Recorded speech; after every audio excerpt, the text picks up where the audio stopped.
Rumah produksi El Sneku merupakan home industri yang sudah cukup terkenal di daerah Madiun.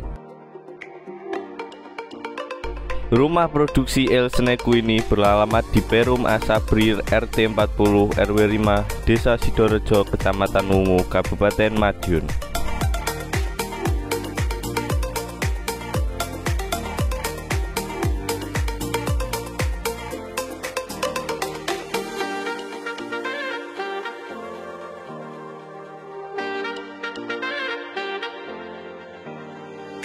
El Sneku sudah mulai memproduksi sejak tahun 2020 dengan produk awalnya yaitu susu buah Mimo yang terbuat dari susu sapi segar dan campuran parutan buah-buahan.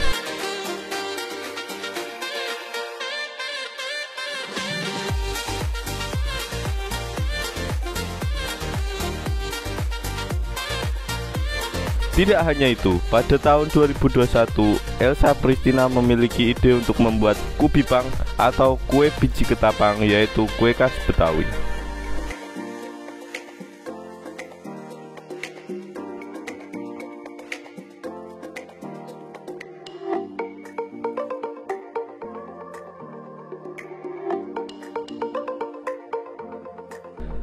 Dengan pemasarannya melalui sosial media, El Sneku dapat menjual produk-produknya ke luar kota, sehingga home industri El Sneku mampu meraih omset 1,5 juta rupiah hingga 2 juta rupiah tiap bulannya.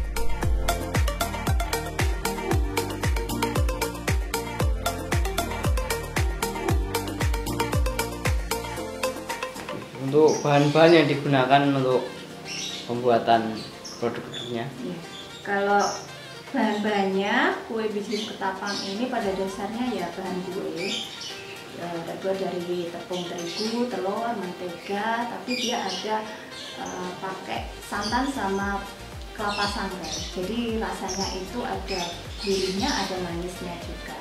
Ini kue khas dari Betawi ya.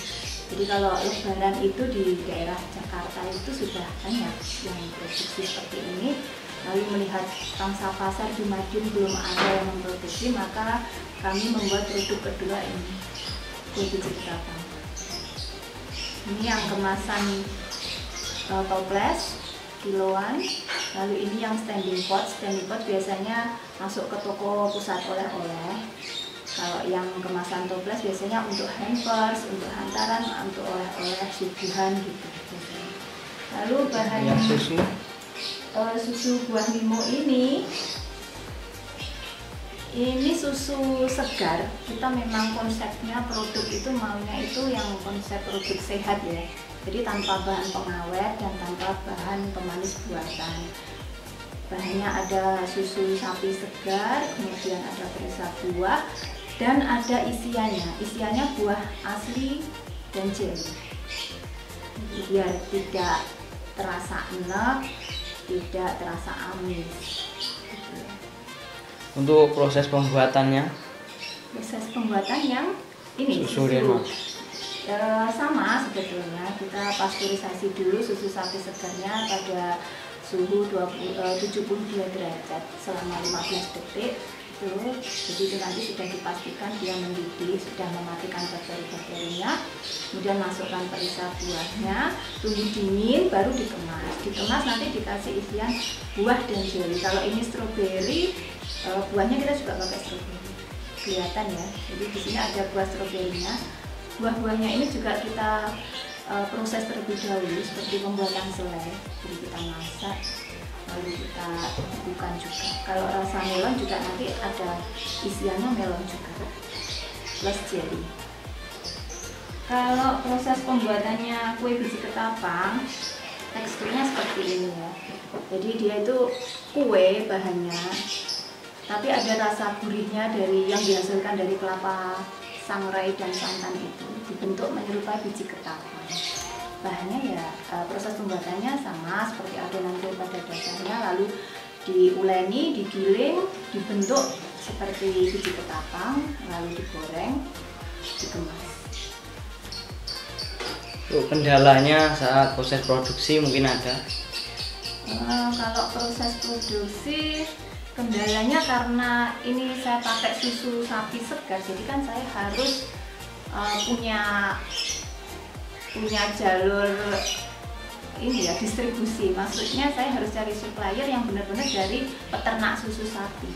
Sedangkan di sini yang terdekat kami ngambil dari peternak di Kare, di susu sapi segar dari peternaknya itu langsung ke sana, sehingga ketika kita tidak menyetok susu, kita kalau ada pemesanan nggak bisa langsung, nggak bisa mendadak gitu. Jadi make by order H-1 gitu minimal, baru kami nanti untuk ngambil susu segarnya di peternak.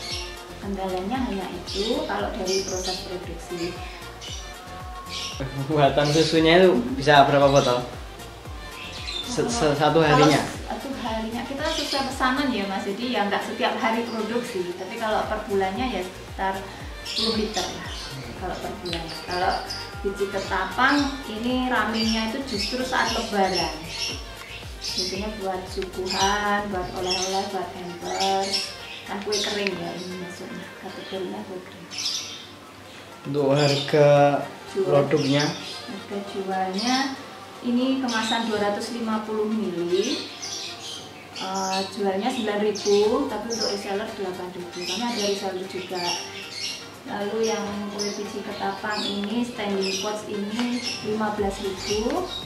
Lalu yang kiloan, kalau ada yang menghendaki kiloan, itu per kilonya 100.000. Nanti sudah dikemas di toples, jadi aman, nggak pecah, nggak retak, untuk kuenya nggak hancur. Tetap nanti dikemas seperti ini di toples walaupun kiloan. Pemasaran yang sudah dilakukan mungkin? Pemasarannya selama ini masih melalui media sosial ya, jadi WhatsApp, Instagram, Facebook. Itu untuk susu buah Mimo kita belum bisa masukkan di toko karena masa simpannya yang pendek. Masa simpannya kan hanya bertahan 3-4 hari, harus disuhu dingin di freezer karena tanpa bahan pengawet. Lalu untuk biji ketapang ini sudah masuk di toko oleh-oleh Taman Sari dan Kalipada. Untuk keistimewaan produk susunya dengan produk yang lain? Iya. Kelebihannya kalau saya bilang memang ini produk inovatif ya, karena konsepnya saya ambil sehat.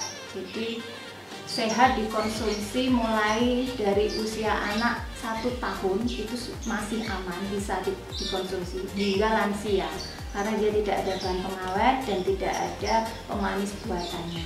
Daripada jajan es yang bisa bikin batuk atau apa, saya menyarankan minum susu yang enggak enak dan enggak amis.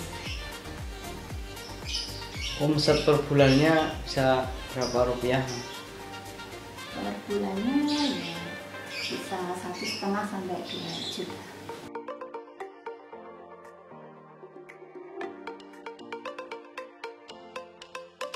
Harapannya, produk-produk Elsneku bisa menjadi usaha rumahan yang mampu bersaing dengan produk-produk besar lainnya yang ada.